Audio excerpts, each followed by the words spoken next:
홍남기 경제부총리가 국회가 전국민 재난지원금 지급을 결정하면 따르겠느냐는 질문에 그럴 것 같지 않다며 반대 입장을 거듭 밝혔습니다. 이주열 한은 총재도 피해계층 중심의 지원이 맞다며 선별 지원에 힘을 실었습니다.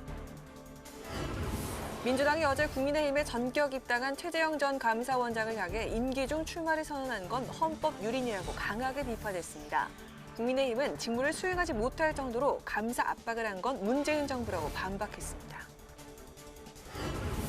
언론에 징벌적 손해배상을 물릴 수 있도록 한 언론중재법 개정안 처리가 연기됐습니다. 허위 조작 보도로 인한 손해액의 최대 5배까지 언론사에 청구할 수 있게 한 것이 핵심인데 야당이 표현의 자유 침해를 우려하면서 반대해 진통을 겪고 있습니다.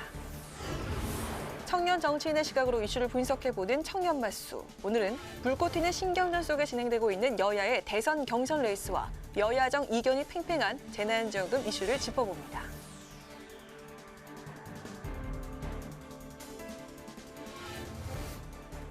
여러분 안녕하십니까? 7월 16일 의정 종합뉴스 뉴스엔 시작하겠습니다. 전국민 재난지원금 지급 여부를 두고 연일 당정이 부딪히고 있습니다. 오늘 국회 기재위에서 여당은 전국민 재난금 지급의 필요성을 강조하며 홍남기 경제부총리를 압박했지만 홍 부총리는 선별 지급하겠다는 입장을 굽히지 않았습니다. 보도에 박지영 기자입니다.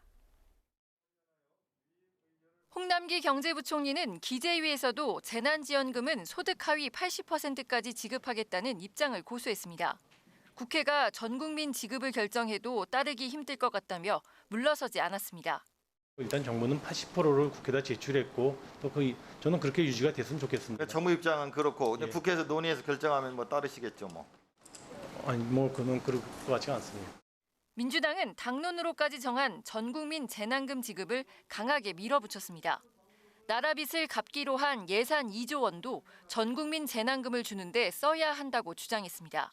오히려 지금 부족하면은 국채라도 지금 더 내가지고 지금 피해 보상을 해야 될 판국에 지금 국채 상환하고 있다는 게 이게 지금 말이나 되는 얘기입니까? 기재위에 출석한 이주열 한국은행 총재는 홍 부총리 주장에 힘을 보탰습니다. 재정이 한정된 만큼 피해 계층을 중점 지원하는 것이 바람직하다는 겁니다. 국민의힘도 80% 선별 지급해야 한다는 입장을 밝혔습니다. 한정된 자원, 우리 국민의 혈세를 알뜰하게 써야 된다, 제대로 써야 된다 하는 관점에서 전 국민한테 지원하는 게 맞습니까? 아니면 제한적으로 취약계층 등에 집중해서 지출해 주는 게 맞습니까? 재정의 효율성 측면에서 보면 피해를 입은 계층을 대상으로 지원을 하는 것이 맞겠다. 여기에 국민의힘은 4단계 사회적 거리 두기로 피해를 본 자영업자의 손실액도 추경안에 반영하겠다고 밝혔습니다. 이번 4단계 거리 두기 조치로 인한 손실액 그것이 추경안에 반드시 반영될 수 있도록 하는 조치를 적극 챙겨나갈 것입니다. 전국민 재난금 지급 여부를 두고 여야, 당정 간 갈등이 계속되고 있어서 국회가 목표대로 오는 23일 추경안을 처리할 수 있을지 주목됩니다. 국회 방송 박지영입니다. 어제 국민의힘에 전격 입당한 최재형 전 감사원장에 대해 더불어민주당이 강하게 비판했습니다. 먹튀다, 정치적 중립을 훼손한 헌법 유린이다, 맹공을 퍼부었는데 국민의힘은 최 전 감사원장에게 업무를 제대로 못하게 압박을 가한 건 문재인 정부라고 반박했습니다. 김동길 기자의 보도입니다. 더불어민주당은 국민의힘에 입당한 최재형 전 감사원장을 놓고 자리 먹튀를 했다고 비난했습니다. 윤호중 원내대표는 엄정하게 정치적 중립을 요구하는 감사원장직을 사퇴하자마자 대선 출마를 선언하고 정당에 가입한 것은 너무나 가벼운 행보라고 지적했습니다. 또 현직 감사원장이 임기 중에 사퇴해 출마를 선언하는 것 그 자체가 헌법을 유린하는 행위라고 비판했습니다. 자리 먹튀, 인지도 먹튀를 하면서 정치에 뛰어들고 있는 이것에서 우리는 대한민국의 소위 엘리트 관료들의 특권의식, 정말 목불인견의 수준에 이르렀다 이렇게 생각을 합니다. 반면 국민의힘은 최 전 원장이 직무를 수행하지 못할 정도로 압박을 준 건 문재인 정부라고 반박했습니다. 김기현 원내대표는 민주당이 온갖 모진말로 최 전 원장을 의미하는 건 민주당이 조급하다는 것이라며 그럴수록 민심은 민주당을 더 외면할 것이라고 말했습니다. 상대방을 손가락질할 때 나머지 손가락 4개는 자신을 향한다는 사실을 잊지 마시기 바랍니다. 닭의 목을 비틀어도 새벽은 옵니다. 이런 가운데 야권의 유력 대권 주자인 윤석열 전 검찰총장은 내일 광주를 찾아 국립 5.18 민주묘지를 참배합니다. 윤 전 총장은 국민의힘 입당 대신 외연 확장에 공을 들이고 있는데 이번 광주 방문도 중도층 공략을 위한 전략적인 행보로 풀이됩니다. 한편 민주당은 오늘부터 다음 달 3일까지 대선 후보 경선에 참여할 2차 국민선거인단을 모집합니다. 국민선거인단으로 신청하면 민주당 당원이 아니더라도 경선에서 똑같이 한 표를 행사할 수 있는데 지난 1차 선거인단 모집에서는 64만 2천여 명이 신청했습니다. 국회 방송 김동길입니다. 이른바 징벌적 손해배상제로 불리는 언론중재법 논의가 보류됐습니다. 언론이 고의나 중과실로 허위 보도를 했을 때 최대 5배까지 책임을 지우는 게 주요 내용인데요. 여야는 이견차를 좁히지 못한 상황에서 국민의힘 의원 2명도 자가격리 중이어서 회의를 연기했습니다. 보도에 김동희 기자입니다. 문체위는 징벌적 손해배상액 등을 논의하기 위해 오늘 전체 회의 이후 열기로 했던 소위를 미뤘습니다. 법안 심사 소위 위원 7명 중 3명이 국민의힘인데 국민의힘 이달곤 의원과 최형두 의원이 코로나19 밀접 접촉자로 자가격리 중이라 일정을 바꾼 겁니다. 여야는 전체 회의에서 언론중재법을 두고 여전히 팽팽히 맞섰습니다. 민주당은 가짜뉴스 때문에 나오는 피해를 막기 위해 언론중재와 피해자 구제에 대한 법을 재정비하자는 입장입니다. 언론의 잘못된 보도 때문에 언론중재 요청 건수만 1년에 5천 건인데 그중 40%가 자진해서 취하한다는 겁니다. 지금 언론한테 국민은 어떻게 보면 약자입니다. 의리고 가짜뉴스로 인해서 어느 기업체는 망하기도 하고 어느 공동체는 구분이 분리가 되어서 싸우기도 하고 어느 개인은 그냥 인생을 포기하는 사람들도 있습니다. 국민의힘은 사이비 언론의 피해가 있는 건 사실이지만 표현의 자유 역시 중점적으로 다뤄야 할 문제라고 짚었습니다. 언론 선진국 외국에서 이런 언론으로 인한 피해가 없겠습니까? 징벌적 손해배상이라든지 이런 내용들이 포함 안 된 이유는 그만큼 그런 어느 정도 피해는 있지만 표현의 자유가 중요하기 때문에 그렇게 어떤 데 더 비중을 둬야 될 것이냐. MBC 기자의 경찰 사측 문제를 놓고 열린민주당 김의겸 의원이 옹호 입장을 보인 것도 논란이 됐습니다. 앞서 김 의원은 경찰 사칭이 나이 든 기자 출신들에게는 흔한 일이라고 두둔했다 사과했습니다. 국민의힘 배현진 의원은 기자가 보이스피싱 방식으로 취재한 것을 두고 오해를 산 의원이 언론법을 논의하는 게 맞냐며 김 의원을 법안 심사에서 제외해야 한다고 하자 설전이 이어졌습니다. 언론법을 논의하는 이 입장에서 부적절한 발언을 하신 위원께서 참여하시는 것은 저희 여야 의원 간의 논의에 상당히 문제가 좀 있을 거라고 생각을 합니다. 이명박 박근혜 정부 때 MBC 동료들이 힘들게 싸울 때 배 의원님께서는 어디에서 무엇을 하셨는지 묻지 않을 수 없고요. 법안 재논의 시점을 두고 국민의힘은 두 의원의 자가격리가 끝나는 오는 22일 이후로 민주당은 다음 주 금요일로 의견을 내 여야 간사 간 협의 후 날짜를 다시 잡기로 했습니다. 국회 방송 김동희입니다. 국회 기획재정위원회에 출석한 이주열 한국은행 총재가 연내 기준금리 인상을 검토하겠다는 의사를 강하게 내비쳤습니다.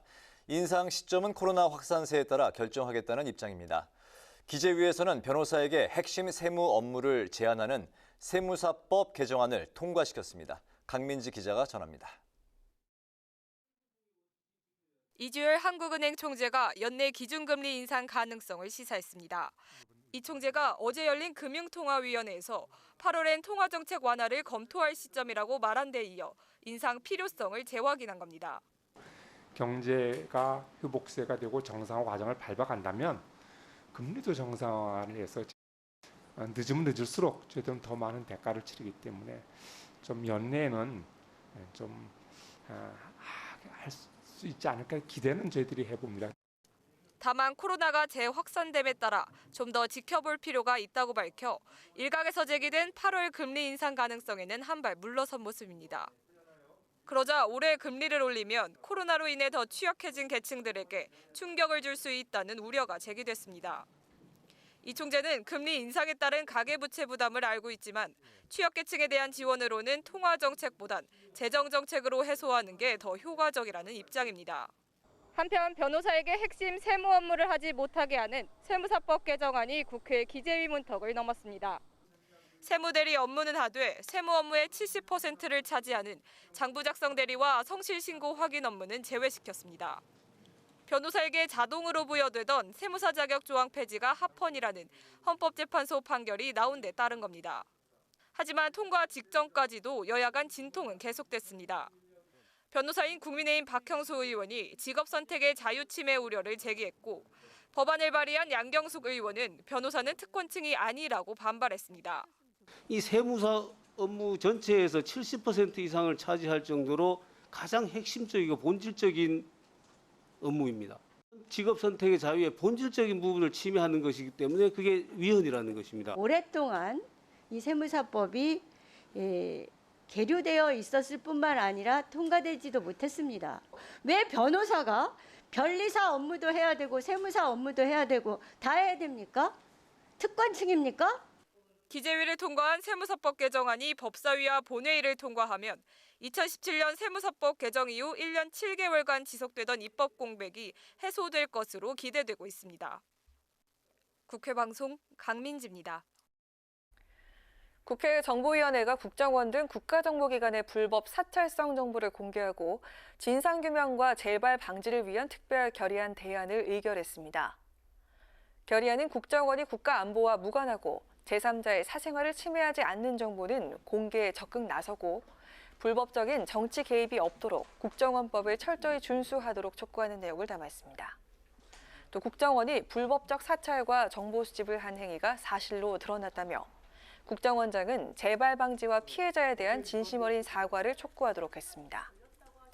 다만 정보위는 여야 이견이 있었던 사찰 정보 30년 봉인 여부 등은 추후 논의해 특별법에 담기로 했습니다.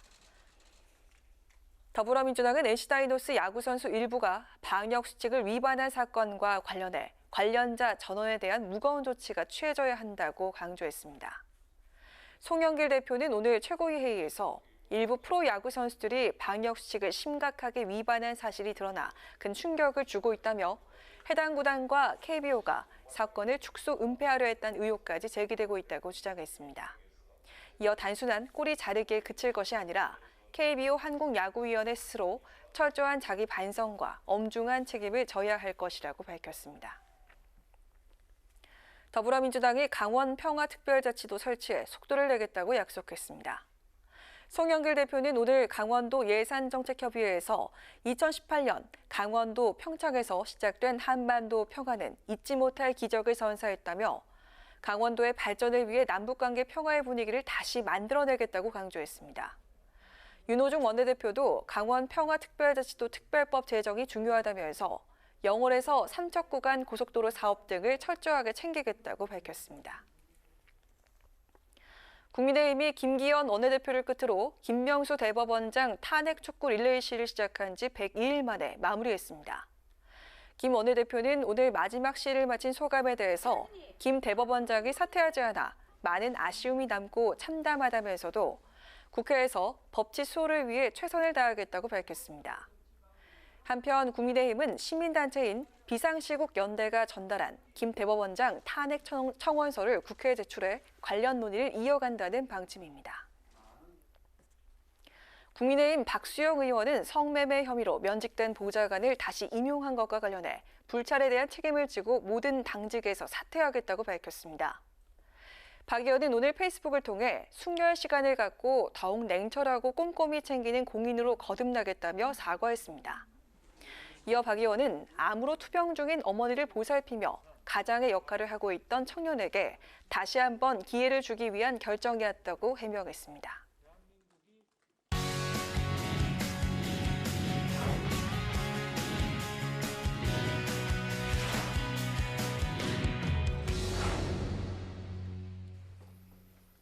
네, 오늘 이슈 분석 김희연 기자와 함께합니다. 김 기자, 어서 오세요. 안녕하세요. 네, 그 민주당의 대선 경선 일정이 원칙대로 이제 9월 초에 치르기로 결정을 이제 했었는데 그렇습니다. 연기하지 않기로 이제 했었던 거죠. 네. 그런데 이제 코로나19 4차 대유행이 이제 다시 시작이 되면서 일정을 조금 미루는 쪽으로 가닥이 잡힐 거라고요. 네, 그렇습니다. 이 지난번 대선 경선 연기 논란이 불거졌을 때는 코로나 상황이 지금처럼 심각하지 않아서 이 원칙론이 우세했는데 네. 지금은 워낙 이 코로나 상황이 심각하다 보니까 다시 연기론에 무게가 쏠리고 있습니다.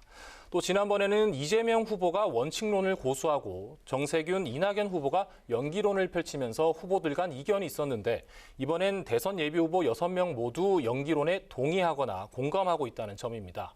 그래서 당 지도부가 이 당 선관위와 상의해서 이 선거 세부 일정만 조율하면 될 것 같습니다. 네. 경선 연기 그 여부 결과가 언제쯤에 나오나요? 네, 다음 주 월요일 날 최고위원회에서 이제 결론이 날 것 같은데요. 네. 이소영 대변인은 일단 선관위에서 다양한 의견을 수렴한 뒤에 최고위에 보고할 예정이고 이를 바탕으로 최고위에서 다시 논의할 거라고 전했습니다. 네, 다음 주 월요일쯤에 결정이 날 것 같다. 네, 그렇습니다. 경선 연기를 이제 한다면 어느 정도 그 일정을 미룰지 이것도 이제 쟁점이 되겠네요. 네, 그렇습니다. 이 6명의 후보 모두 연기론에 동의는 하지만 이 구체적으로 얼마만큼 미룰 거냐에 대해서는 의견이 각각 다른데요. 네. 일단 추미애 후보는 4단계 사회적 거리 두기가 적용된 2주 정도만 연기하자고 가장 짧은 기간을 주장했습니다. 이재명 후보 측은 국정감사가 시작되기 전인 10월 초까지 경선을 마무리 지어야 한다는 입장이고요. 김두관 후보는 국민의힘 대선 경선 일정이 있는 11월로 미뤄야 한다고 주장했습니다. 나머지 이낙연, 정세균, 박용진 후보 측은 일단 경선을 중단하고 방역 상황을 좀 더 지켜보자는 입장인데요. 일단 종합해보면 경선 일정은 국정감사 전이냐 후냐 이렇게 두 가지로 나뉠 것 같습니다. 네. 이 국정감사 전이면 9월 말이나 10월 초가 될 것 같고 국정감사 후면 11월 초가 될 것 같은데요. 다음 주 월요일 최고위 논의를 지켜봐야 할 것 같습니다. 네. 코로나 이제 대유행 여파로 민주당에서 이제 그동안 추진했던 TV 토론회가 이제 일단 취소가 됐어요. 네, 그렇습니다. 그런데 이제 모든 후보들이 또 동의한 건 아니라고요. 네, 원래 다음 주에 2차례 TV 토론이 예정돼 있었는데 갑작스럽게 취소를 했습니다. 여기에 대해서 이제 일부 후보들이 반발을 했는데요. 네. 이낙연 캠프 이 정운현 공보단장은 선관위가 코로나 때문에 TV 토론을 하자고 해놓고 코로나가 심해지니까 오히려 취소했다며 선관위가 누구 편이란 소문이 진짜냐고 의구심을 내비쳤습니다. 다시 말해서 이 이낙연 후보의 최근 상승세를 꺾기 위해 의도적으로 TV 토론을 중단한 게 아니냐는 의혹을 제기한 겁니다. 박용진 캠프의 김정현 공보단장도 코로나 시국에서 그나마 가능한 게 TV 토론인데 취소된 건 유감이라고 밝혔습니다. 네, 그런 이제 의혹이 나오고 있는 게 TV 토론을 할지 안 할지를 이제 후보들과 상의한 게 아니라 네. 당 선관위에서 TV 토론 일정을 이제 취소했기 때문에 그렇게 나오는 거죠? 그렇습니다. 그래서 이제 이 TV 토론을 취소를 하면서 그 당에서 내놓은 입장이 이 어제와 오늘 진행된 코로나 내 전수검사 때문에 취소했다 이런 입장을 밝혔는데요. 네. 이소영 대변인은 국회 내 코로나 전수검사 결과가 나오면 확진자가 대거 확인될 가능성이 있고 이럴 경우에 방송사가 편성한 방송 일정 자체를 사후에 조정하거나 취소해야 할 수 있기 때문에 미리 방송사와 협의해서 선관위에서 판단했다고 밝혔습니다.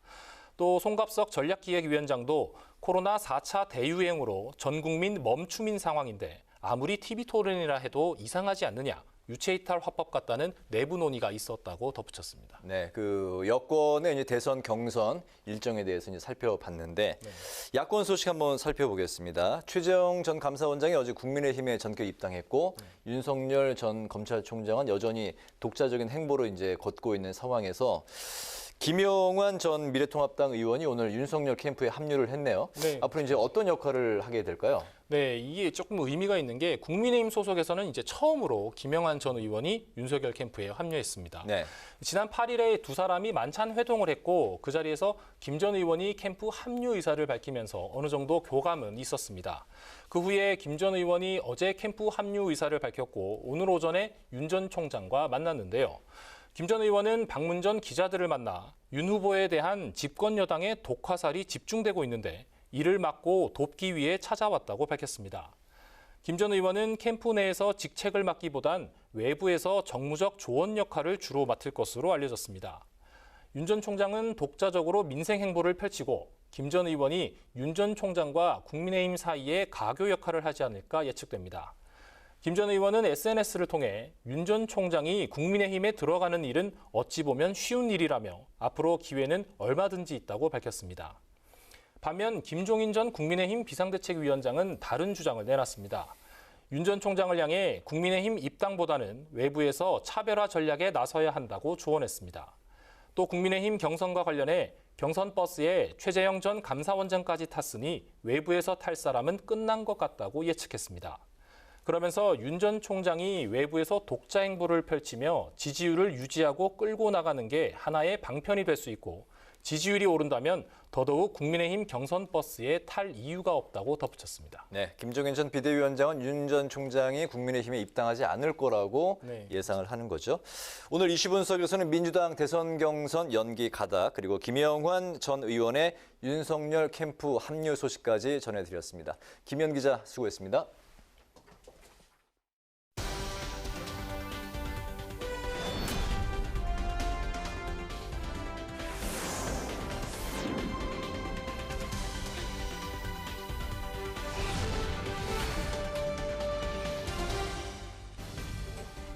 강하락의 정치톡 시간입니다. 7월 16일 시선을 집중시킨 정치 뉴스 만나보시죠. 오늘의 첫 번째 정치톡은 최연소 대통령감입니다. 전국민 재난지원금 합의와 번복을 둘러싼 논란으로 취임 이후 처음 홍역을 치렀던 국민의힘 이준석 대표. 당내 반발과 비판이 거셌지만 정면 돌파에 나서면서 대선 경선 준비에 박차를 가하고 있는데요. 이런 이 대표를 눈여겨보고 있는 한 사람, 바로 김종인 전 비대위원장입니다. 2011년 한나라당 비대위 시절부터 함께 인연을 맺었던 김 전 위원장은 오늘 이 대표의 정치적 목표와 잠재력을 이렇게 평가했습니다. 이준석 대표의 지금 목표는 내년 대통령 선거를 반드시 이겨야 돼요. 그러고 나면 22대 국회에는 출마를 해서 이제 국회에 진출하고 이제 그런 과정을 거치면은 후대 당 중에 대통령 후보도 할 수 있는 거지. 우리나라에서 제일 나이 어린 대통령 대선 후보, 대통령 이것도 가능하다고 보세요? 그럴 수도 있는 거죠. 이 대표가 내년 대선을 승리로 이끈다면 22대 국회의원을 거쳐서 최연소 대통령 후보까지 탄탄대로를 걸을 가능성이 있다. 김 전 위원장은 이렇게 언급을 하면서 이준석 대표를 흔드는 건 당에 아무런 도움이 되지 않는다고 지적했습니다. 재난지원금 문제로 이 대표에게 반발한 국민의힘 내 비판 세력을 저격했다는 분석인데요. 실제로 오늘 발표된 한 여론조사 결과에서도 기대하는 청년 정치인의 이 대표가 50.3%의 지지를 얻어서 압도적 1위를 기록하기도 했는데요. 그렇다면 이 대표 생각은 어떨까요? 오늘 나온 한 외신과의 인터뷰를 보면요. 향후 대권 도전 가능성을 묻는 질문에 이 대표는 당 대표직을 성공시키면 여러 가능성이 생긴다고 생각하지만 서두를 생각은 추호도 없다면서 아직은 선을 긋는 모습입니다. 그리고 가장 존경하는 정치인으로 한국의 경제 발전을 선도한 박정희 전 대통령을 꼽았다고 하죠. 영선의 30대 당대표라는 헌정사상 추유의 기록과 함께 기존의 정치 문법을 깨가고 있는 이준석 대표. 과연 킹메이커 김 전 위원장의 예언 아닌 예언이 실현될까요? 이어서 오늘의 두 번째 정치톡은 날치기 대 조폭 정치입니다. 대선 전국 속에서도 요즘 국회가 가장 주력하고 있는 현안, 바로 2차 추경안 처리죠. 특히 추경안에 포함된 5차 재난지원금의 지급 범위를 놓고 여야정이 각자 다른 입장을 보이면서 난항을 겪고 있습니다. 무엇보다 전 국민에게 지급하자는 여당안에 대해서 정부와 야당의 반대가 강경한데요. 이에 대해 민주당 대선 주자인 이재명 후보가 언급한 발언이 어제 오늘 논란이 되고 있습니다. 문제가 된 이 후보의 발언부터 들어보시죠. 이게 180석 얘기 자주 하지 않습니까? 정말로 필요한 민생에 관한 거 있지 않습니까? 이런 건 과감하게 날치기 해줘야 됩니다. 반대한다고 안 하면 그게 직무유기죠. 논란이 되겠네요. 과감한 날치기, 제가 평소 주장하는 겁니다. 추경안처럼 민생에 필요한 현안은 과감하게 날치기를 해줘야 한다. 이 후보의 이 같은 발언이 나오자 야권에서는 일제히 비판에 나섰습니다. 국민의당 안철수 대표는 오늘 페이스북을 통해서 이렇게 노골적으로 의회 민주주의를 부정하는 분은 처음 봤다면서 이 후보의 날치기 발언은 조폭 정치와 다를 게 없다고 비판했습니다. 국민의힘 김기현 원내대표도 민주당의 날치기 DNA가 있는 것 같다면서 공세에 나섰는데요. 직접 들어보시죠. 그분들의 그 사고방식에는 날치기와 강행 처리가 매우 정상적인 것으로 인식하는 DNA가 박혀 있는 것 같습니다. 특히 이재명 지사의 경우에는 바지 논란으로 우리 국민들에게 매우 품격 없는 지도자의 모습을 보였던 그 잘못을 뉘우쳐야 할 터인데 또다시 이렇게 막말 파동을 일으키는 것에 대해서 참으로 안타깝게 생각합니다. 김 원내대표뿐 아니라 유승민 전 의원과 원희룡 제주지사 등 국민의힘 대선 주자들도 이재명 후보의 날치기 발언에 즉각 반발하고 나섰습니다. 여야 대표 합의 번복부터 이 후보 발언까지 그야말로 재난지원금을 둘러싼 정치권 논란이 계속되고 있는데요. 코로나로 힘든 국민을 위한 대책인 만큼 논쟁은 잠시 접어두고 가장 합리적인 해법을 찾아주길 바랍니다. 이상 지금까지 강아랑의 정치톡이었습니다.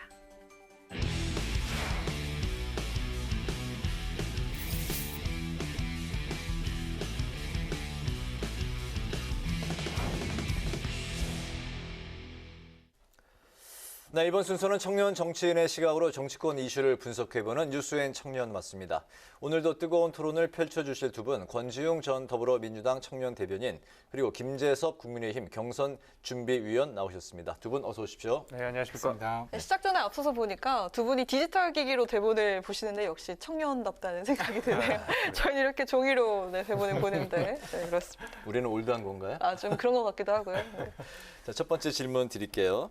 여야의 대선 경선 관련 이야기부터 짚어보겠습니다. 민주당은 이제 본 경선을 이제 연기론도 나오고 있지만 어쨌든 앞두고 있는 상황이고, 국민의힘은 경선준비위원회가 이제 본격 가동도 됐습니다. 김재섭 위원께서 이제 합류를 한 걸로, 경선준비위원회 합류한 걸로 이제 알고 있는데, 현재 그 어떤 준비 작업들이 진행이 되고 있나요? 이게 지금 이 국민의힘은 민주당이랑 조금 다른 면이 있습니다. 이게 뭐냐면 이 야권의 주자라고 하시는 분들 중에서 아직 그 국민의힘에 입당하지 않은 분들이 계시거든요. 이제 어저께 최재형 원장께서 입당을 하셨지만 아직 그 야권의 지지율 1위를 보여주고 있는 윤석열 전 총장 같은 경우에는 아직 입당 여부가 불확실하기 때문에 이 경선준비위가 이 룰을 짜는 것에 대해서 굉장히 좀 고심이 깊습니다. 그럼에도 불구하고 저희가 세 차례에 걸친 회의를 통해서 내놓은 어느 정도의 결론은 적어도 이제 추석밥상에 이 우리 국민의힘 후보가 누군지 정도는 올라가야 된다라는 이런 그 공통된 의식은 있어서 가지고요. 아마 한 8명 정도가 추석 전에 이 후보 명단으로 올라가는 그 정도의 시나리오를 생각하고 있고요. 또 경선준비위가 또 하나 고민이 많이 있는 부분이 뭐냐면, 얼마 전에 우리가 국민의힘의 대변인을 뽑는 과정에서 토론 배틀이라는 형식을 취해서 굉장히 성공한 사례가 있지 않습니까? 거기에서 이제 재밌고 또 유익한 부분들은 따서 대선 경선에도 적용을 하겠다는 것인데, 아무래도 이게 공직선거라는 예민한 선거이기 때문에 이걸 어떻게 변형시켜서 어떤 식으로 우리 유권자들한테 호소를 할 수 있을지, 이에 대한 굉장히 많은 회의와 고민을 지금 하고 있습니다. 네, 방금 지금 이제 나온 자료 화면에서도 이제 봤지만 최근에 그 이준석 그 대표를 중심으로 한 기념 촬영 현장에 우리 그 김재섭 위원이 꼭 끼고 있는 많이 나오시더라고요. 상황을 그 목격을 할 수가 있어요. 네, 저도 핵심으로 지금 떠오른 것 같은 그 느낌도 드는데. 핵심 측근인가요? 아니요, 그렇지 않고요. 네, 이준석 대표가 저의 측근. 이준석 대표가 김재섭 위원의 측근이다. 네. 굉장히 잘 모시고 있습니다, 우리 대표님. 네, 잘 알겠습니다. 어쨌든 이제 당내 상황을 그만큼 잘 알고 있을 거라고 생각이 들어서 여쭤볼게요. 네. 어쨌든 그 국민의힘 입장에서는 야권의 유력 주자들이 모두 국민의힘에 입당한 후에 통합 경선을 치르는 걸 이제 최대 목표로 삼고 있을 텐데, 윤석열 전 총장이나 안철수 국민의당 이 대표, 어떻게 그 국민의힘에 입당 후 통합 경선 치르는 게 지금 뭐 가능하다고 보십니까? 글쎄요, 이게 그러니까 안철수 대표도 그렇고 윤석열 전 총장도 그렇고 이게 입당을 할 것인지 합당을 할 것인지 자체가 너무 지금 안개 속이라서 예단하기가 쉽진 않아 보입니다. 그러나 우리가 지난 보궐선거 때 국민의힘의 후보였던 오세훈 시장과 안철수 대표 간의 경선이 있지 않았습니까? 결국에 이제 합당 없이도 둘 사이의 경선을 통해서 최종 후보를 냈고, 그것이 이제 국민의힘의 오세훈 후보였고, 국민의당 역시도 오세훈 후보를 전폭 지지한 사례가 있기 때문에 그 사례와 유사하게 통합 경선을 치를 수도 있겠지만, 당 바깥에서 국민의힘 주자와 이 여론조사를 통해서 최종 후보가 되더라도 입당은 불가피하다고 보이는 것이요. 사실 이 정당에서 어떤 후보를 도와주기 위해서는 당적이 같은 것이 훨씬 유리합니다. 그러니까 당적이 다르게 되면 자칫 이제 해당 행위 이슈라든지 아니면 예를 들면 저는 국민의힘인데 제3지대 후보를 도와주는 것이 법률적으로 당원 당규상 어려운 부분이 있을 수 있습니다. 그래서 결과적으로 후보가 국민의힘으로 입당을 하게 되는 것은 아마 거의 예정된 수순이다라고 생각을 합니다. 네. 또 민주당은 그렇게 말이 많았던 대선 경선 연기가 코로나 확산 때문에 이제 기정사실화가 되는 것 같은데요. 어느 정도 연기가 되는 게 유력하다고 보시는지요? 그러니까 뭐 의견이라기보다 이건 상황에 반응하는 것이 핵심인 것 같은데요. 네. 지금처럼 계속 다음 주도 유지된다고 하면 아마도 연기될 것 같습니다. 그럼 이제 연기가 언제까지 될 거냐가 조금 논란이 있을 것 같은데 지금 단계에서는 일단 코로나 상황이 어느 정도 되느냐에 따라서 그것 역시도 영향을 받을 거라 제가 재단하기는 좀 어려운 것 같고요. 한 9월 미루게 된다고 하면 9월 말이나 11월을 놓고 이야기하게 될 것 같습니다. 네네. 그렇군요. 네, 여야 모두 이제 경선 준비가 이제 한창인 상황에서 얼마 전 국민의힘 김재원 최고위원이 민주당 경선 선거인단에 신청하고 추미애 후보를 이제 독려하면서 역선택 이제 논란이 있었습니다. 국민의힘 이제 이준석 대표는 화이트 해커다라고 하면서 이제 두둔을 했는데 공정이 생명이 경선에서의 역선택 논란이 어쨌든 계속 일고 있는데 청년 정치인들의 시각은 어떤지 궁금합니다. 먼저 권지웅 대변인부터 말씀하실까요? 저는 이 건은 되게 예의 없는 일이라고 생각합니다. 그리고 거기에 대한 해명도 좀 뻔뻔하다는 생각이 드는데요. 예를 들면 이제 정치라고 하는 건 축제와 같아서 더 많은 사람들이 참여할 수 있게 노력하는 것이 기본입니다. 경선의 과정에서도 그런 일들이 일어나죠. 그래서 거기에는 그 정당을 지지하지 않는 사람도 축제에 참가해서 떡을 받아서 들고 가기도 하고 먹기도 하는데 근데 거기에 온 사람들이 누구든 상관없이 떡을 나누어 줬는데 그 떡을 던진 격이에요. 그래서 왜 떡을 던지냐고 했더니 너희가 나눠줬으니까 던진 거다. 이렇게 이제 해명한 거거든요. 근데 이런 것들이 사실은 저는 정치의 개방성을 되게 위축시키고 정치 자체를 스스로 비아냥거린 것처럼 좀 느껴집니다. 그래서 그런 일들이 있을 수는 있지만 그것을 매우 공개적으로 하고 그리고 그 행위를 되게 두둔한 것은 좀 이번은 부적절했다 이렇게 생각합니다. 정치에 대한 비아냥으로 비친다. 네, 알겠습니다. 네, 원래 굉장히 점잖으신 우리 권지웅 대변인께서 이렇게 강하게 이야기하는 거 보니까 화가 많이 나신 것 같은데 저 사실 비슷한 생각입니다. 역선택 문제는 원래 당내 경선에 항상 나오는 문제입니다. 불과 저희 이 지난 전당대회 때만 해도 역선택 관련돼서 민주당의 역선택 가능성이 있으니까 애초에 여론조사에서 역선택 문항을 방지 조항을 넣자 이런 거 가지고 굉장히 선거관리위원회들의 위원들 사이에서도 경론이 벌어지고 그랬었거든요. 사실 어떻게 보면 양념 같은 건데 저는 이번 것은 좀 과했다고 생각이 되는 것이요. 사실 말씀하신 대로 이게 어쨌든 민주당의 경선이고 국민의힘이 일부 역선택을 할 수는 있겠죠. 근데 그것이 다만 지도부, 특히 이제 당 대표와 최고위원이 종용할 문제는 아니었다고 저는 생각을 합니다. 결국에는 우리나라에도 정당 정치가 자리 잡고 선진 정당 정치의 이 모습들을 보여줘야 되는데 아무래도 좀 이렇게 지도부가 나서서 민주당의 역선택을 종용하는 것은 국민들께서 보시기에 그렇게 바람직해 보이진 않았을 것 같다라고 저도 생각이 됩니다. 그러면 당대표하고는 좀 생각이 다르신 거네요? 그렇죠. 그리고 이제 화이트 해커라는 말씀을 하셨는데 화이트 해커라는 말은 결국에는 그러면 김재원 최고 내지는 우리 당에 계신 당원분들께서 민주당 경선에 참여를 해가지고 민주당 경선 룰에 개선을 시켜주자라는 의미거든요. 그러니까 과연 그럼 민주당 경선 룰을 개선시켜주기 위해 우리가 역선택하는 것은 맞느냐라고 하면 저는 그것도 역시도 옳지 않다고 생각합니다. 네, 알겠습니다. 이어 국민적 관심이 큰 재난지원금 이야기도 해보겠습니다. 어디까지 줄 것인가 지급 범위를 놓고서 여야정이 모두 다른 목소리를 내고 있는데요. 어제 김부겸 총리는 여야가 합의하면 전 국민 지급도 가능하다 이야기를 했는데 합의가 될까요? 의견 어떠십니까? 지금까지 발언으로 보면 합의가 좀 쉽지 않아 보이긴 합니다. 그러니까 거의 직을 걸고 이제 서 있는 듯한 느낌을 일단 주는데, 근데 이것이 이제 서로의 어떤 권한을 아주 침해하는 방식으로 결정이 될지 아니면 예를 들면 총액을 증액시키지 않으면 그것은 국회 내에서도 충분히 진행할 수 있습니다. 근데 총액을 증액시킨다고 할 때 정부의 동의가 필요한 것이거든요. 그래서 전 국민 지급을 한다 손 치더라도 총액 범위 내에서 하면 사실 홍남기 부총리에게 뭔가 동의를 받아야 되는 경우는 아니어서 그 사이에서 합의를 이룰 수도 있다고 생각이 되고요. 근데 만약에 이제 더 큰 금액을 지원해야 된다는 합의가 한 앞으로 2주 사이에 더 커진다고 하면 그것마저도 어떤 그러니까 민주당 입장에서는 좀 과하게 이야기를 할 수도 있을 것 같습니다. 네.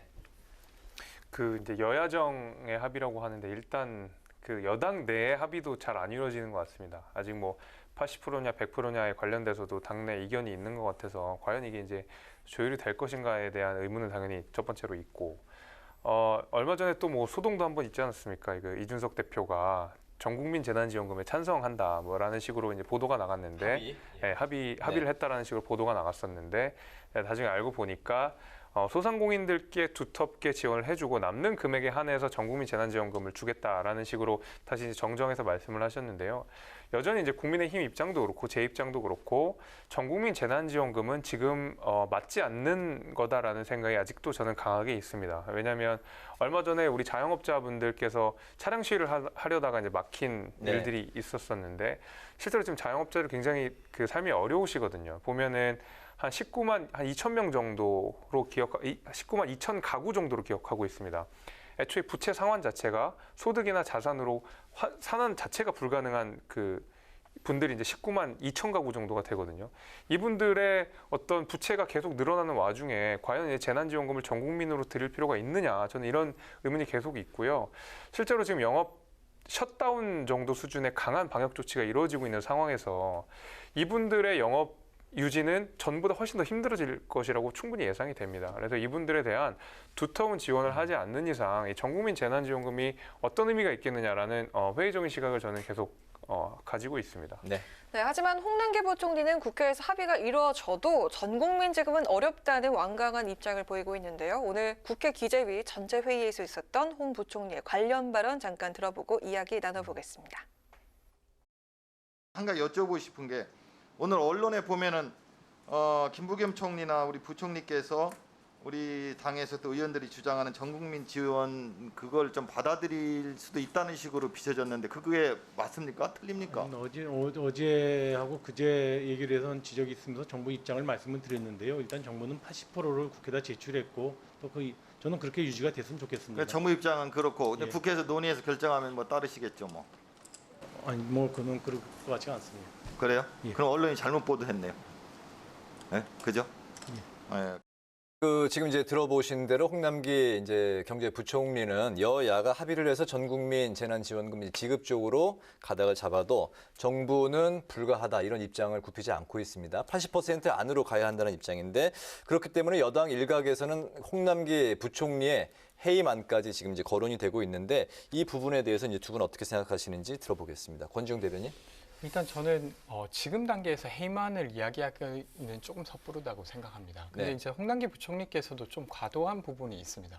어떤 면이냐면 사실은 국회가 심의권을 가지고 있고 그 범위 내에서 본인들이 합의한 것들을 정부가 따르겠다는 기본적인 입장이 있어야 되는데 근데 그 범위 내에서 조정하는 것마저도 사실은 따르지 않겠다라고 계속 메시지를 내고 있어요. 이건 법적인 권한의 영역에서도 그것을 넘어서는 지금 발언들이거든요. 그래서 그런 면에서는 좀 부적절하다고 보고 있고요.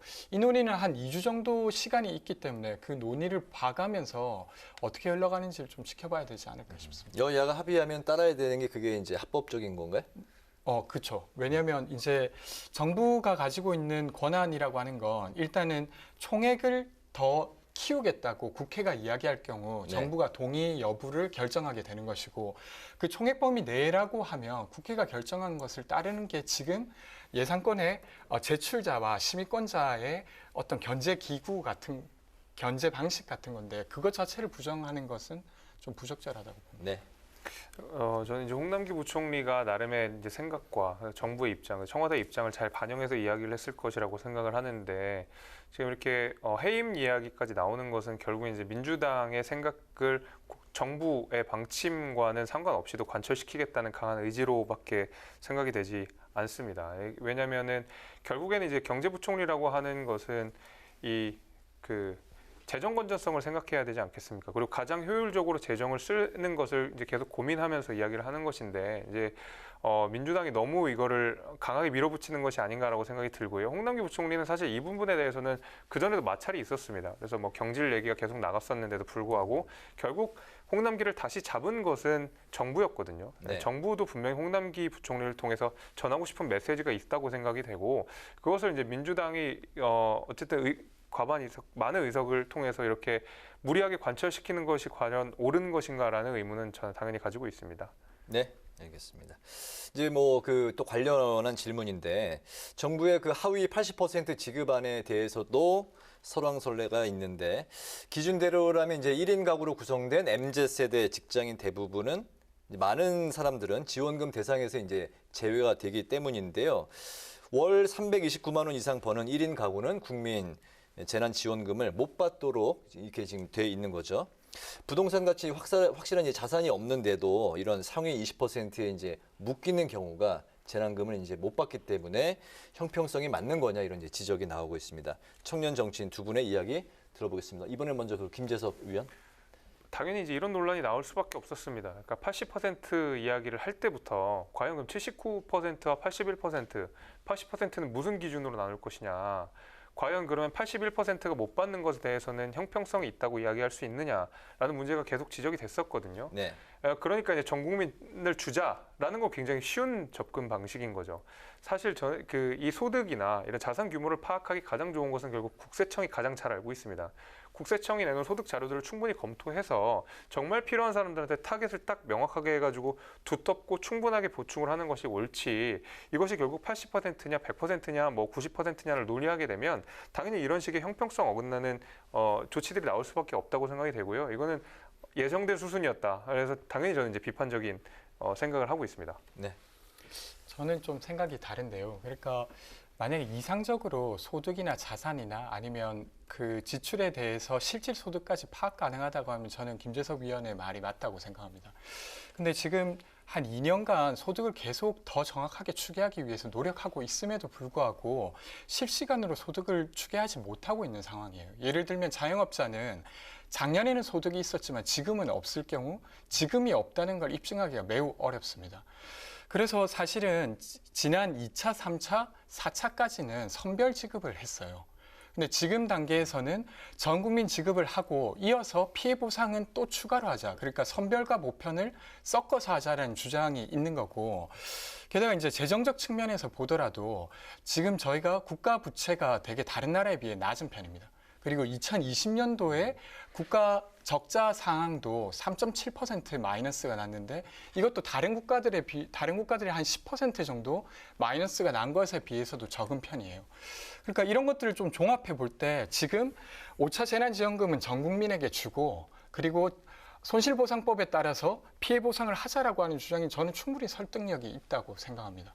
그래서 이런 것들이 설득력이 있기 때문에 아까 기재부 장관이랑도 좀 크게 부딪히고 있는 부분이 아닌가 이런 생각이 듭니다. 네. 네, 그리고 이번 주 초에 전국민 재난지원금 여야 대표가 만나서 합의를 했다가 국민의힘 이준석 대표가 번복하면서 논란이 됐었습니다. 특히 당내 반발이 컸었는데요. 이 대표는 대선을 앞두고 주자마자가 옳은가라면서 반박을 했습니다. 합의하고 또 번복하는 과정 그리고 이 대표의 반박. 두 분 어떻게 보셨는지 들어볼게요. 먼저 건지웅 대변인. 이 부분은 저는 이준석 대표에게 타격이 많이 컸을 것 같습니다. 네. 두 가지 측면인데요. 하나는 아까 이제 김재섭 위원께서 그렇게 합의했다고 보도되었다라고 했지만 그냥 언론이 그렇게 쓴 게 아니라 황보승이 대변인이 나와서 그렇게 말했어요. 제가 워딩이 기억나는데 전 국민에게 지급한다. 그리고 이것은 말 그대로 이해하시면 된다. 이렇게 워딩을 했거든요. 그러면 당연히 이것이 공식 내용이지 않습니까? 네. 근데 그것이 첫 번째로는 사실은 당내 합의를 전제하지 않는 무리한 어떤 리더십이었다라고 하는 게 하나 드러난 게 타격이고요. 두 번째는 그렇게 당대표가 결정하고 심지어 다른 당 대표를 만나서 합의까지 해서 대변인을 통해서 발표까지 한 내용입니다. 그럼 이것을 관철시킬 수 있어야 됐는데 그건 역시도 안 됐죠. 그래서 100분이 지난 다음에 바로 뒤집은 거고 당내를 이끌 리더십이 없는 건 아닌가 이런 식의 타격을 받게 된 것이죠. 그래서 저는 어떤 면에서든 이번 건은 이준석 대표에게 좀 타격이 있지 않을까 싶습니다. 네, 우리 그 김재섭 의원이 당내 사정을 이제 훤히 꿰뚫고 계시니까 분위기를 네. 다 알고 계시니까 네. 여가부 통일부 폐지 주장을 이제 이준석 대표가 또 했었는데 거기에 대해서 또 당내 반발도 또 있었잖아요. 네. 포함해서 재난지원금 문제, 번복 문제 해가지고 최근에 이준석 대표 리더십이 흔들린 게 아니냐 이야기들이 이제 많이 나오고 있습니다. 지금 분위기가 어떤지 가감 없이 솔직하게 예, 말씀을 해주시죠. 원래 리더십은 흔들리라고 있는 겁니다. 사실 그 흔들리지 않는 리더십이 어디 있겠습니까? 그거는 지난 이제 김종인 위원장 때도 굉장히 아주 강한 리더십이 있었음에도 불구하고 흔들려는 시도는 항상 있었거든요. 그것이 당이 건강하다는 증거이고 사실 바꿔서 이제 송영길 대표 같은 경우에도 예를 들면 이제 경선 과정의 룰을 확정하는 문제나 그 전에 어떤 말실수 등등 여러 가지 그 공격 포인트들이 굉장히 많았었는데 불구하고 잘 봉합하시면서 잘 결과적으로 마무리를 잘 하셨지 않습니까? 결국에 당 대표라는 자리는 항상 이견을 받는 자리고 그것을 봉합해 나가는 자리이기 때문에 지금 당장 이것을 리스크라고 부르는 것은 너무 섣부른 판단이라고 생각이 되고 저 개인적으로는 지금 민주당에서 계속 이준석 리스크라고 이야기를 하고 있는데 그 이준석의 리스크는 국민의힘보다 아직까지는 민주당이 훨씬 더 큽니다. 그러니까 이준석 자체가 가지는 상징성 때문에 민주당의 지지율이 충분히 회복되지 못하고 젊은 정당으로서 이제 변모하는 모습들을 훨씬 더 빨리 보여주고 있기 때문에 사실상 리스크는 이제 민주당이 더 크다라고 이 생각이 좀 되고요. 이제 여가부 폐지나 통일부 폐지 관련돼서는 다양한 의견이 있겠지만 저는 좀 반대하는 입장입니다. 그러니까 어떤 여가부가 가지는 이제 문제점도 굉장히 있고 통일부가 가지는 문제점도 있으나 저는 어떤 측면에서 보는 것이냐면 이준석 대표가 이야기한 것이 이제 작은 정부거든요. 이제 작은 정부가 되려면 실제로 공공기관이라든지 아니면 공무원의 수가 굉장히 줄어야 됩니다. 근데 부처 간 통합이나 폐지 같은 경우에는 실효적으로 공공기관의 수나 공무원 수를 줄이지는 못합니다. 이명박 정부 때도 작은 정부를 시도하면서 여러 공공기관들을 통폐합을 했지만 실제로 그 하위에 있는 여러 그 공공기관들 같은 경우에는 전혀 건드리지 못했었거든요. 그러니까 그 덩어리가 그대로 남아있는 상황에서 부처 간 통합이 이루어진다고 폐지가 이루어진다고 해서 그것이 공공개혁이라는 이름으로 포장되기에는 아직까지 부족하다. 저는 그래서 조금 다른 포인트로 그 폐지 논란에 대해서 좀 반대하는 입장입니다. 요 질문 마지막 질문은 좀 짧게 그 답변 부탁드릴 텐데 관련해서 이준석 대표의 그 언론 노출 인터뷰 이게 좀 많이 줄이거나 좀 자제해야 되는 게 아니냐 이런 이제 이야기들이 있는데 거기에 대해서는 김 의원은 어떻게 생각하십니까? 일단 충분히 저는 준비된 상태에서 이야기한다 그러면 언론 빈도가 높은 것은 더 적극 환영할 일이라고 생각이 되고요.